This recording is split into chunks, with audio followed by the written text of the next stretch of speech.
un beneficio en cuanto a las ventas judiciales, que son ventas de buena fe, por su naturaleza de judiciales, son de buena fe, y también hay un privilegio. Se adquieren libre de gravamen. Esto es, un inmueble, por más gravado que esté, se va a subasta pública, el adquirente no asume ninguna obligación o ninguna carga en relación al bien. Simple y sencillamente lo adquiere libre de gravamen. Esta es una de las ventajas de la venta judicial. No sé si con esto quede ya contestada la respuesta, nada más para tratando de hacer un resumen. Disculpe, ¿Cuesta trabajo? Sí. señor juez, ¿en qué artículo prevé que la venta es libre de gravamen? Es artículo 1430 y será 34 más o menos, por allí. Alrededor de 1434, en ese rango. No estoy muy distante de... Muchas gracias, yo lo Oye, checo, gracias. Hay otro compañero que tiene una pregunta, maestro. A sus órdenes. Vamos a darle aparece conectado como Héctor. Muy bien, sí, Héctor. Adelante, Héctor.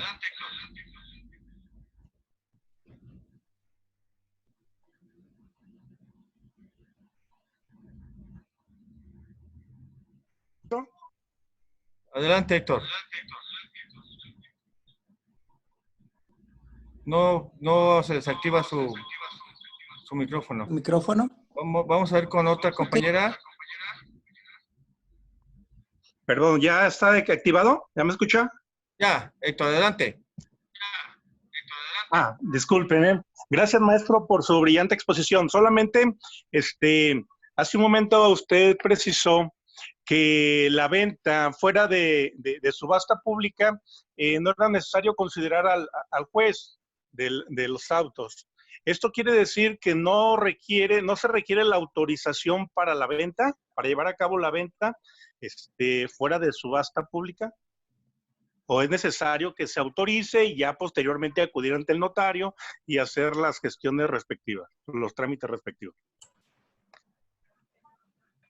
Es todo.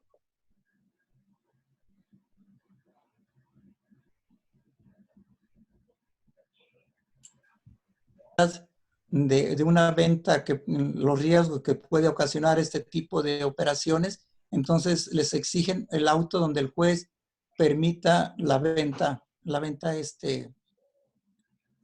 fuera de subasta pública, la autorización para vender. Entonces, muchos abogados por estilo lo hacen, presentan el escrito ante el juez lo más que les pide que firmen todos, y en el caso extremo, que ratifiquen ese escrito. Si usted me pidiera, licenciado, ¿qué es lo más conveniente? Pues yo pienso que por práctica y por ahorrar tiempo y trámites ociosos, yo me iría al extremo en el exceso. ¿Cuál es el extremo en el exceso? Solicitarle al juez la autorización para vender fuera de subasta pública y el escrito ratificado por todos los herederos. Hay una cosa, quienes tienen que dar el consentimiento no es el albacea, son los herederos, los que están transmitiendo en un momento determinado sus derechos hereditarios, son los herederos, no el albacea. El albacea es el representante de la sucesión y como representante de la sucesión es el encargado de transmitir la propiedad, pero a los herederos. Hay ocasiones que el albacea es el que comparece a solicitar esta autorización, no procede. Y si van ante el notario, pues el notario menos, con mayor razón, lo va a votar este asunto. Quienes comparecen ante notario son todos los herederos. Claro, el notario les va a pedir, ¿saben qué? Acredítenme que tienen el carácter de heredero. y les va a pedir copias certificadas del auto de radicación y de la declaratoria de herederos, y ahí va a aparecer del inventario y avalúo, y ahí va a aparecer que efectivamente son herederos y que el bien pertenece a la sucesión, que está inventariado. Son los requisitos que les va a pedir el notario. Pero les comento, no necesariamente requiere la autorización judicial para vender, salvo, como les comento, salvo que el notario se lo solicite. Bueno, pues hay que cumplir los requisitos, porque el notario dice, no hago la escritura, y pues no hay poder humano que cambie esa situación. Él es un profesionista y en un momento determinado no tiene obligación de hacer algo que él considere que no está ajustado a derecho. Al contrario, tiene la obligación de realizar actos jurídicos que se encuentren ajustados a derecho, precisamente por la fe pública que tiene. ¿Alguna otra Bastante pregunta? claro, maestro. Gracias. Por el Sí, contrario. maestro, tenemos otras personas levantando la mano. Está la compañera María Luz Muñoz Bernal. Muy bien, licenciada Adelante, Luz. compañera María Luz. Compañera María Luz, adelante.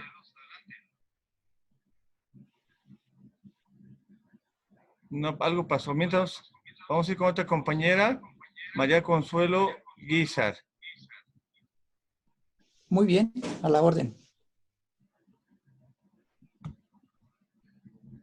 Algo pasa, no puedes activar el...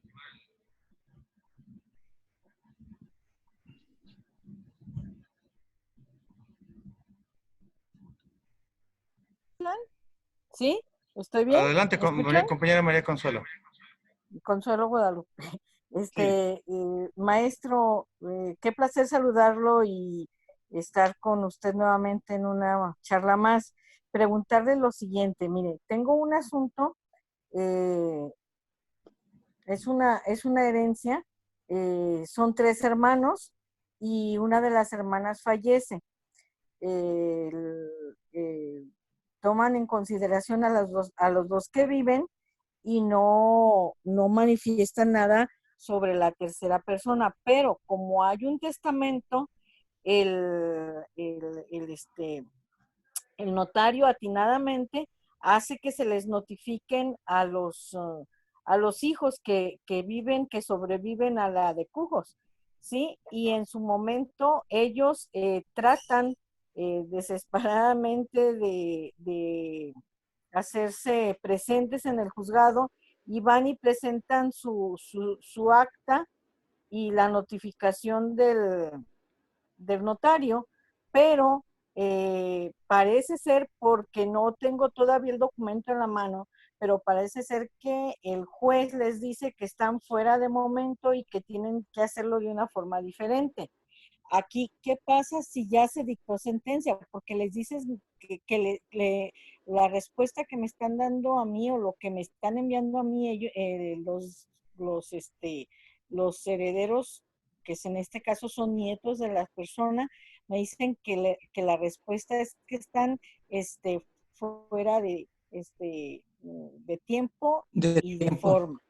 Ok, sí. Ajá. Si es un juicio testamentario, pues ahí no hay tiempo ni hay forma. Simple y sencillamente el testamento, aunque no comparezcan a la audiencia, aunque no comparezcan al procedimiento, simple y sencillamente ya son herederos. Y tanto el juez como el notario tienen la obligación de salvaguardar ese derecho del ausente. Y otra persona también dentro de los procedimientos sucesorios que es indispensable, y en este caso tiene pues la legitimación suficiente para defender esos derechos del tercero, es la Procuraduría Social. Si ustedes se dan cuenta, por disposición de la ley, en todos los sucesorios se les da vista a la Procuraduría Social. ¿Cuál es la finalidad? Que represente los ausentes, conocidos y desconocidos. En este caso, si estamos hablando de un testamento, Pues indudablemente que ya sabemos quiénes son los herederos. Lo único que pudiera haber sucedido aquí es lo siguiente, que este heredero perdió la capacidad de heredar. ¿Por qué pierde la capacidad de heredar? Porque falleció primero que el autor de la sucesión. Si sucedió de esta manera, pues entonces definitivamente está fuera y legalmente no puede comparecer al testamento, porque los herederos los herederos del heredero, vamos por llamarlo de alguna manera, nunca adquirió la calidad de heredero. Se adquiere la calidad de heredero hasta que muere el autor de la sucesión. Mientras no muere el autor de la sucesión, se dice que carecen de capacidad para heredar. No, sí, No sé, efectivamente. no sé si sea la hipótesis en su caso. Sí, fallece primero la hija del heredero, del autor de la sucesión, fallece primero la hija, después el autor de la sucesión, y ahorita reclaman los hijos de la hija, pues. Por estirpe, están compareciendo por estirpe, pero no pueden, Sí, exacto, no están legitimados. Si se trata de un testamento, no están legitimados. No están legitimados. ¿Por qué? Porque falleció primero el heredero. Nunca adquirió la capacidad para heredar. Y no puede heredar, no puede transmitir lo que no recibió. En este caso, no se configuró en su persona la capacidad para heredar, entonces no puede heredar lo que no tiene. Perfecto. Entonces, en este caso es por demás que se vayan a seguir peleando una causa que no tiene que no va a tener un fin favorable. Perfecto. Aquí aplica lo que le comentaba hace unos instantes. La Procuraduría Social y el juez tienen la obligación de revisar esto. Indudablemente que el juez debe haber revisado el testamento y acompañaron el acta de defunción de la presunta heredera. Y al ver que falleció primero que el autor de la sucesión, pues no tiene capacidad y ya no hubo necesidad de seguir el procedimiento. Porque vamos pensando, en el supuesto caso de que sí hubiese adquirido la capacidad para heredar y falleciere después que el autor de la sucesión y no hayan comparecido nadie por lo que usted guste y quiera, el juez tiene la obligación de respetarle la parte que le corresponda en la sucesión.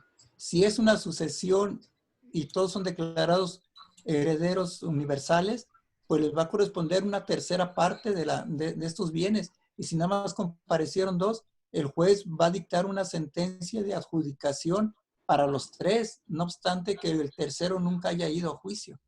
Y el notario también va a escriturar a nombre de los tres, aunque ese tercero no haya asistido al procedimiento, porque precisamente el testamento es el beneficio del testamento. El testamento es una institución que no se puede, a voluntad de autoridad ni a voluntad de los interesados, no se puede borrar y se tiene que respetar y no se pierde ese derecho por no haber comparecido a juicio. Diferente es el juicio intestamentario, que se les cita después de la última publicación 30 días para comparecer a deducir derechos. Y si no deducen derechos, pues ahí sí les precluyó su derecho en ese procedimiento.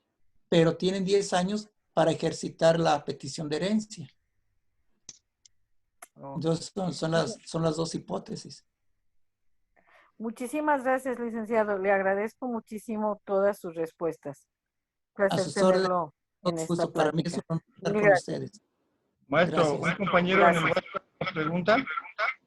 Sí. El nombre Barbosa. Si un heredero no está de acuerdo con el valor asignado por el albacea en las operaciones de inventario y avalúo, ¿qué debe hacer? Bien. La ley prevé que el albacea formula las operaciones de inventario y avalúo y les da vista a los herederos de las mismas. Si uno o varios se oponen a las operaciones, se va a substanciar de manera incidental. Se abre un incidente de oposición.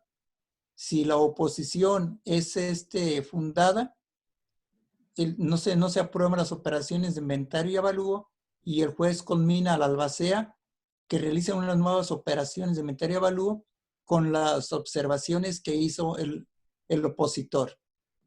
Pero si son infundadas la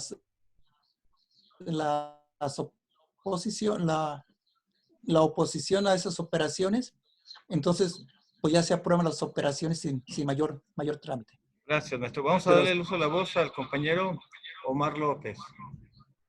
Muy bien, gracias. Adelante, Sí, Omar López. Buenas noches, maestro Agustín Flores. A Un sus placer órdenes, saludarlo. el gusto es mío.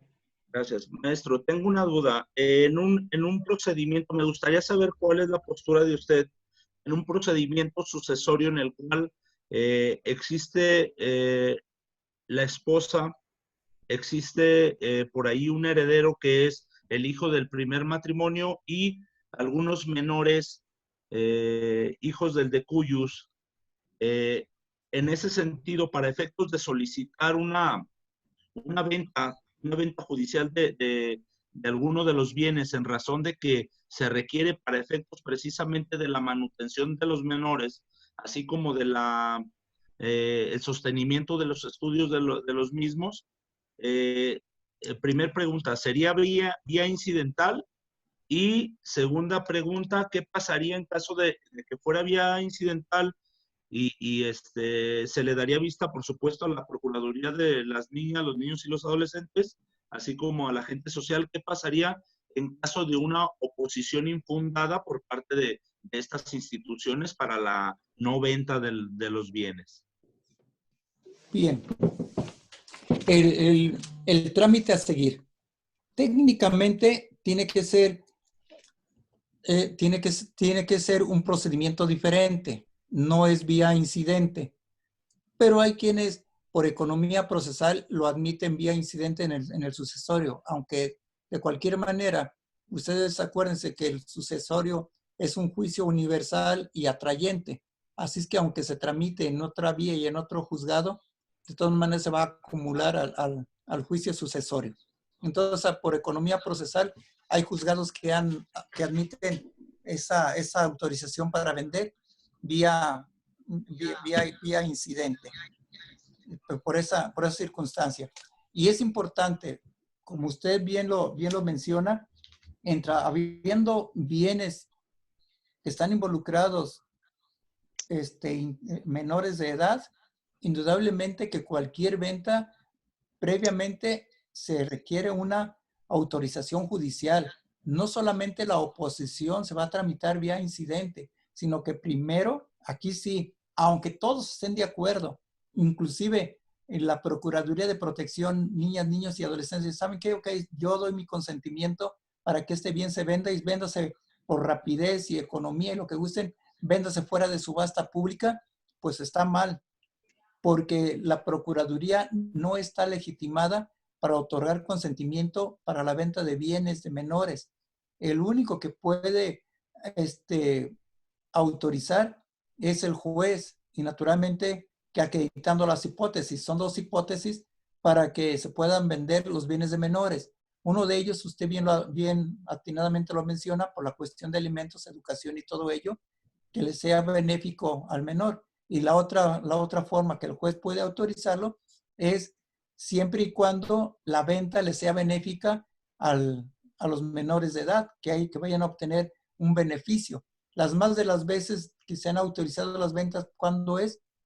Ok, hay una casa que el 50%, por llamarlo de manera, el 50% de la finca pertenece a los menores de edad, la casa vale $1 millón, pues con eso vamos a comprar una $1,5 millones, 2 millones. Entonces, indudablemente, porque van a dilapidar, no se dilapide, al contrario,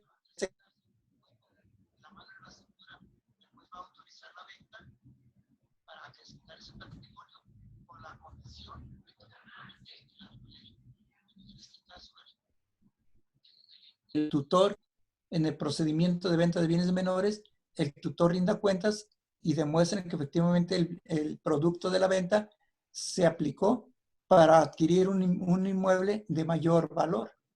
Esa es la situación. Y en el tema de alimentos, igual se constituye un fideicomiso con la venta del producto de esa venta, y con ese fideicomiso se va a estar administrando para sufragar las necesidades alimentísticas de estos menores de edad.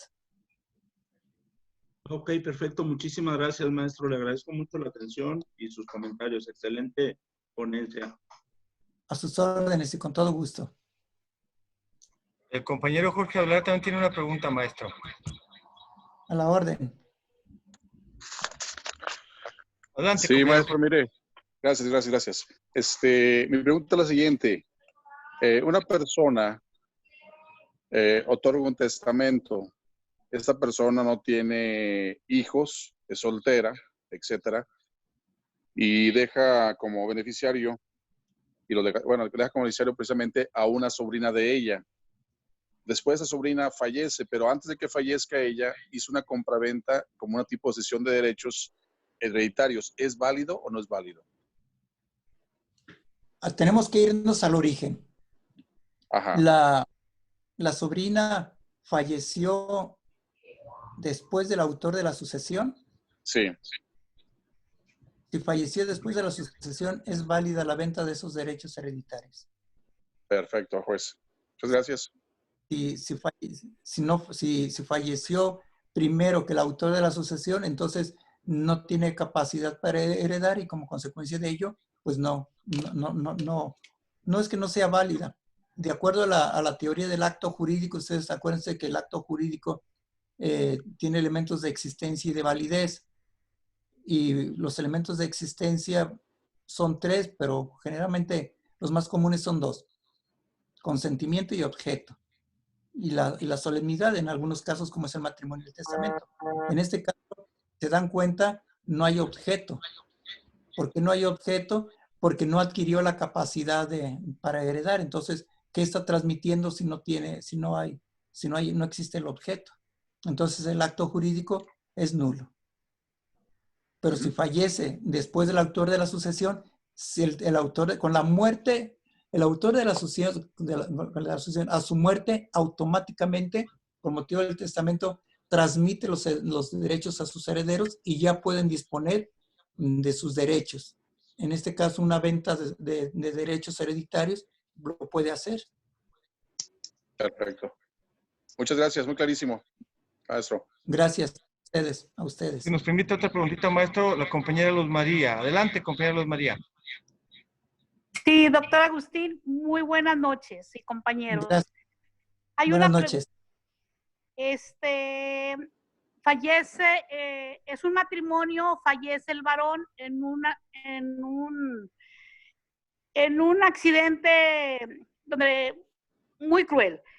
Y sucede que el señor vivía con otra persona y la señora, la esposa quiso entrar a su casa y la amante ya no le permitió entrar y ahora que están cerrados los juzgados, acude conmigo la señora y me informa que la amante ya vendió casa, vendió muebles, vendió camionetas y está en trámite vendiendo un rancho. Entonces, en este caso, en primer lugar, la señora no tiene ningún derecho en hacer ventas porque no se abrió ningún juicio. Entonces, mi pregunta es la siguiente. En este caso, la señora la esposa tiene todo el derecho de meterse a su casa porque es su casa. Pero, ¿cuál fue el título o la condición por la cual la señora puede vender así como lo está haciendo? Disculpe. Bueno, acá son varias circunstancias en torno a la pregunta. Primero, la señora, la esposa, por ponerle como es, la esposa no tiene derecho de ingresar al domicilio. El derecho de posesión, mal que bien, lo tiene la otra señora.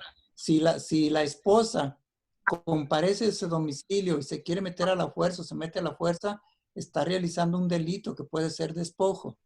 Aguas. Entonces, por muy esposa que sea, pero no tiene derecho de posesión en torno a ese bien. Ahora, por ponerle un nombre, concubina, que no lo es, pero vamos poniendo para que no se vea tan denostativo. La concubina que está vendiendo los bienes. Tendríamos que ver primero el origen de las cosas. ¿Por qué está vendiendo? ¿Con qué derecho está vendiendo? Si está vendiendo y si si se trata de inmuebles y todo eso, pues debe de tener algún derecho para estarlo haciendo. Por lo menos el 50% vamos pensando. Pero si los bienes están a nombre de la señora, pues ni modo, la esposa no tiene ningún derecho allí. Si están a nombre de la esposa, de la señora que está vendiendo y se casaron bajo el régimen, bueno, vivieron juntos, pero no hay forma de acreditar que esos bienes sean del esposo, pues no hay mucho que pelear allí. Pero en el peor de los casos, vamos pensando en el caso extremo, también tendríamos que ver fechas de adquisición de los bienes. ¿Cuánto tiempo están separados? ¿Cuándo se adquirieron los bienes? ¿A nombre de quién están estos bienes? En fin, son muchas cosas. Su pregunta es bastante amplia y yo no me atrevería a dar una respuesta categórica porque no tengo los elementos suficientes. Yo nada más vuelvo a reiterar el comentario de hace unos instantes del acto jurídico. El acto jurídico, sus elementos de existencia son consentimiento y objeto. En este caso, si los bienes pertenecen a la señora, pues ahí están los dos elementos, objeto y consentimiento. Pero si los bienes no están a nombre de la señora, entonces no hay consentimiento, porque en todo caso pertenecen al autor de la sucesión y no puede vender. Y esas ventas son nulas. Entonces tendríamos que analizar las situaciones, pero si ya están involucrados un fedatario, pues este fedatario no creo que se preste para realizar ventas que no correspondan. Yo más bien considero que de alguna manera pues sí está legitimada para vender, pero es una cuestión que se investigue bajo qué condiciones está vendiendo y hay que ver la parte objetiva. ¿Cuál es la parte objetiva? Pues el patrimonio, hay que ver de qué manera se puede salvar de alguna forma y no irse desde el punto de vista emocional diciendo que ella es la esposa y que tiene todos los derechos. Hay que ver efectivamente cuáles son sus derechos en relación a estos bienes. Eso es lo que se tendría que analizar. Muchas gracias, doctor. A sus órdenes. Hay una pregunta más, doctor, del maestro José Alberto Romero. Adelante, maestro. Muchas gracias. Buenas noches, maestro Agustín Flores. A sus órdenes. Buenas noches. Mire, tengo una duda. Por ahí manejábamos la cuestión de la venta de los derechos hereditarios. Tengo entendido que hay una etapa en la que es más conveniente realizar la venta de los derechos hereditarios. Por ejemplo, cuando hay coherederos, uno le quiere vender al otro, pero no se le puede vender en cualquier etapa. Si no mal recuerdo, en una etapa se pagan derechos de transmisión de estos, se pagan pues impuestos, y en otro momento procesal no se pagan. No sé si si se pueda esclarecer ese momento en el que es más conveniente hacer esa venta de los derechos hereditarios.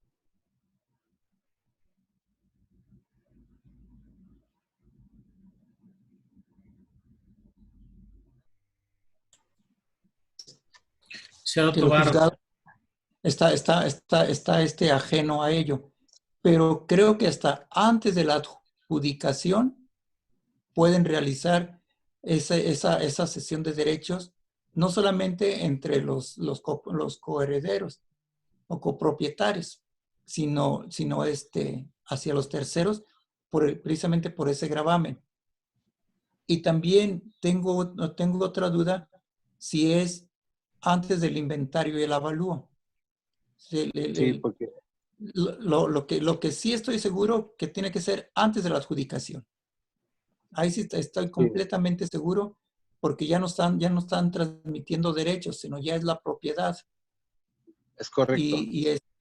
Y el otro es en las operaciones de inventario y avalúo. Son los dos temas, pero tiene toda la razón.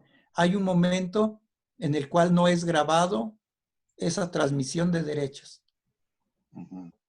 Pero no recuerda cuál es el momento correcto. Exactamente, no sé, el momento preciso les mentiría. Si decía antes de la adjudicación, como en las operaciones de inventario, les mentiría totalmente. No tengo la certeza. Lo único que sí sé es que hay una etapa en el procedimiento que no está grabada a la cesión de derechos. Atinadamente así lo menciona, pero no sé exactamente cuál es el momento procesal adecuado. ¿Y cuál es el artículo correspondiente, verdad?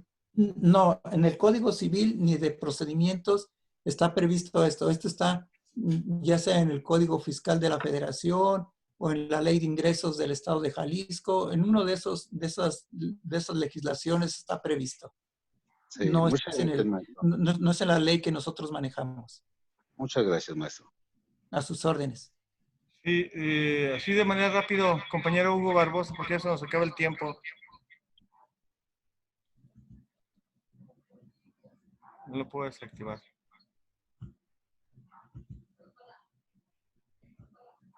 Sí, buenas noches. Buenas noches. Buenas noches, señor juez. La pregunta concreta es, si no llegan a un acuerdo en la venta, dos herederos, pero uno tiene, digamos, un porcentaje mayor de los derechos hereditarios del otro, ¿lleva alguna preferencia de quedarse alguno de ellos, el que tiene mayor porcentaje, con que se le adjudique a él el inmueble, o tiene que salir a venta judicial? Bien, es uno de los temas que vamos a tocar más adelantito. Hay varias hipótesis y una de ellas es el caso de la copropiedad.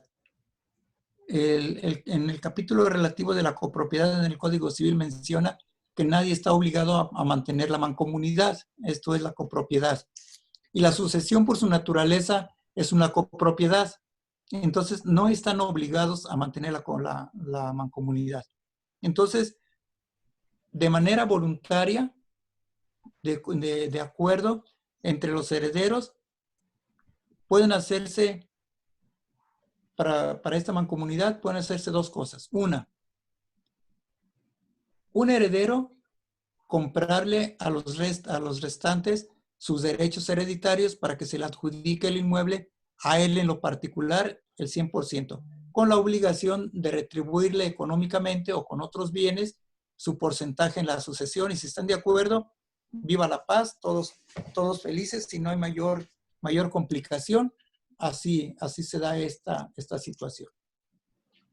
En caso de que no exista esa conformidad, entonces hay que sacar el bien a remate, ya sea subasta pública o subasta privada, vender el bien y repartirse por partes iguales lo que les corresponda. La copropiedad también tiene un privilegio. ¿Cuál es el privilegio? El derecho al tanto. Esto es, los herederos tienen preferencias sobre la masa hereditaria en relación entre ellos mismos. Y el hecho de que tenga un porcentaje mayor no es imperativo para que se le adjudique el bien. Se le va a adjudicar el bien siempre y cuando pague. Vamos pensando, son dos herederos, pero un heredero tiene 2/3 partes y una tercera parte el otro heredero. Entonces, el mayoritario, lo único que tiene ventajas contra su coheredero es en algunas cuestiones para votar. por ejemplo, designar al albacea, algunas cuestiones que se requieran voto. Por su mayoría en interés, tiene ese privilegio. Pero no es necesario decir, ¿sabes qué? Se te adjudica este bien y en compensación agarra el otro bien para ti. Sino que el juez no puede hacer ese tipo de compensaciones. Los particulares sí. Lo que puede hacer este heredero mayoritario es pagarle la parte que le corresponda al minoritario y de esa manera se lo va a adjudicar sin mayor problema. El juez no tiene la obligación de obligarlo. Sí, siempre y cuando haya consentimiento del otro. Y si no lo hay... Ahí da las dos vías, como le mencionaba. Adjudicarlo en copropiedad o sacarlo en remate, ya sea subasta pública o fuera de subasta. Son las dos cosas, son las dos vías a realizar. Y esto está previsto en el artículo, eso que estamos mencionando, está previsto en el artículo 916 del Código de Procedimientos Civiles del Estado de Jalisco. Muchas gracias. Maestro Agustín. A sus órdenes. Dentro de lo que nos está exponiendo, ¿hay todavía cuestiones a argumentar? Sí, tenemos, pues van saliendo sobre las preguntas como fue el artículo 916 que decía que cualquier heredero ejercitando el derecho al tanto puede solicitar a sus demás herederos pagarles la porción que les corresponda, ya sea en especie